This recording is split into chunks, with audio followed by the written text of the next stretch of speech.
Welcome to Modular Hippo and a quick snapshot episode. This is the channel where I'm trying to build a 36-foot aluminium sailboat in my backyard. In this episode, I'm just going through some of the electrical components that I am preparing to have on the boat. So I'm putting them on a wall and going through them and making sure that I have everything I need when the actual boat is ready. So let's take a look.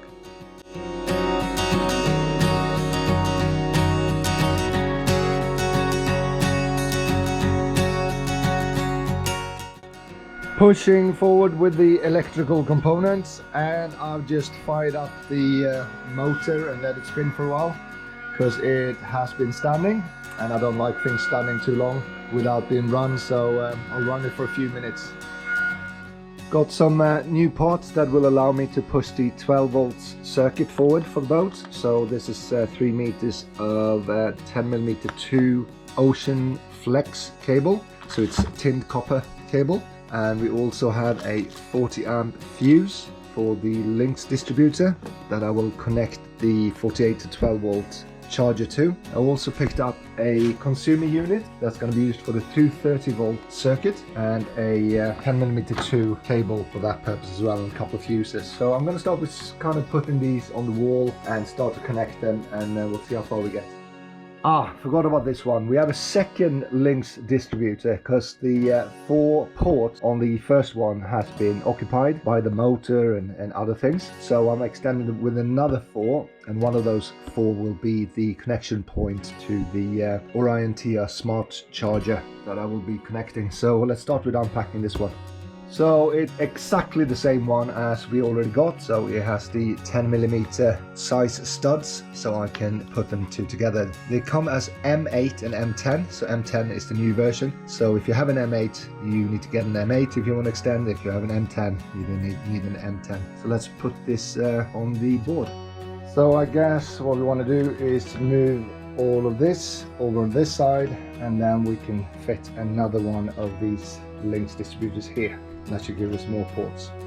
Another thing we can move as well is this Orion-Tr 48 12 to 30. This is not a charger, this is literally just a buck converter from 48 to 12 volts. So as I now have a separate 12 volt system, I won't be needing this. My initial plan was to take the voltage from the 48 volt battery, buck convert it, and then use that for my 12 volts. But it's safer for me to have a separate system. So I'm going to use this one for the motor setup instead. So instead of having these Chinese little tiny 48 to 12 buck converters, which have very, very low amperage, and I don't really know the quality of them, I'm going to replace those with this one. So we can move this over to this board instead. Look at that chunky bus bar. That's why I like Victron. They don't do anything by halves. So what I need to do is literally just move this little plate here, unscrew these two, and then we can bolt the next one along on this side here straight onto this bus bar, and by doing so extending by 4. And we have 8. 1 2 3 4 5 6 7 8. I'm sure you can actually connect things to the actual end points and stuff like that as well if you're not interested in having the fuse in the Lynx distributor but an external fuse instead. So you can in theory extend this to more than 8.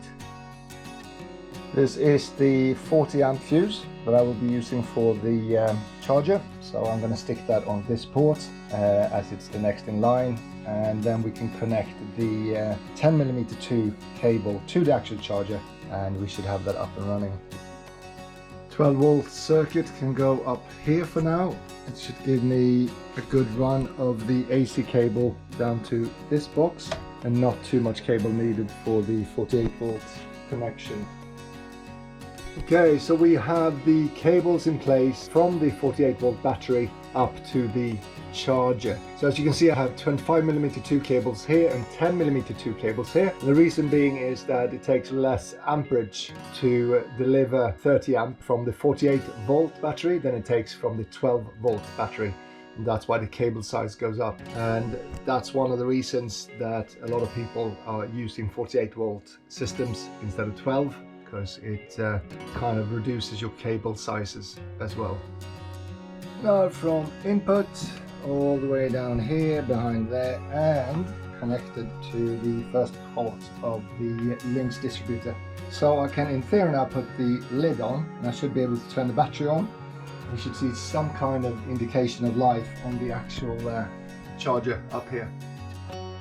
With all the other switches and everything back, we can now switch this on and see if the Orion lights up. That is the out of the cables that goes to the battery, so obviously I'll make sure they don't touch each other for this test, but we should be able to switch it on. So let's take a look. So with the 48 volt battery on, I should be able to switch this up and we should see an on light there. So let's see. I'm not sure, is that green? I think it is. Yeah, I would say that's on.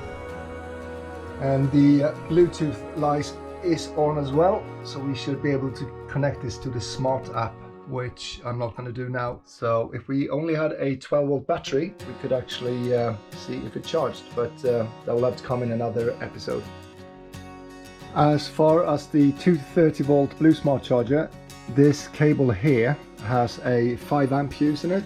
So my first thought was that I was going to cut this cable and just wire it straight into the rotary switch box, but that will leave this cable unprotected.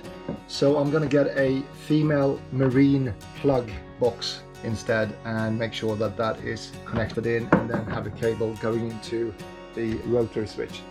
So I need to order that before I can move forward on that one. What I also got is a consumer unit, which is for the 230 volts, and it is a 24 module one, which will work well for 12 double pool trip switches. So I've started with getting 2 of them, which is the main trip switch, which is the 50 amp one, and also the 6 amp one, which will feed the Blue Smart charger. So those are the 2 first things I'm starting with. This thick cable here is a 10mm 2 Titan cable, which will come from the actual inverter, as well as it will go to and from the inverter, as well as coming out of the rotary switch box into this fuse box. So this will be the main cable, and that's why it's a little thicker. All the other cables can be much thinner coming out. So I need to get this on the wall and then start to connect things.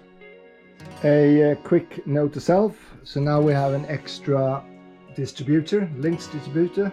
We also have connected that to the Orion-Tr Smart, which lights up and looks okay when I switch the power on. We are still missing the actual battery, the 12 volt battery, so I need to start working on that. In the next episode, I will be connecting the Blue Smart charger into the main trip switch cabinet. So I need to get a couple more parts for this one. I want to get a little trip switch meter, which shows the voltage, the amperage, and also the hertz, because I've heard that apparently sometimes it's not always the correct hertz coming in from the marinas.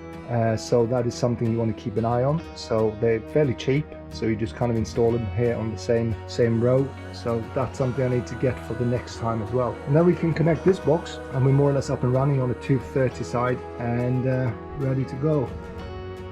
As always, thank you for watching, and if you want to see more, feel free to subscribe. If you're interested in the actual boat build, there's a channel for that, or a playlist for that, as well as a playlist for the electrical motor build as well. And if you have any questions, concerns, you see anything that worries you, stick it in the comments and I will respond within 24 hours. Thanks for watching.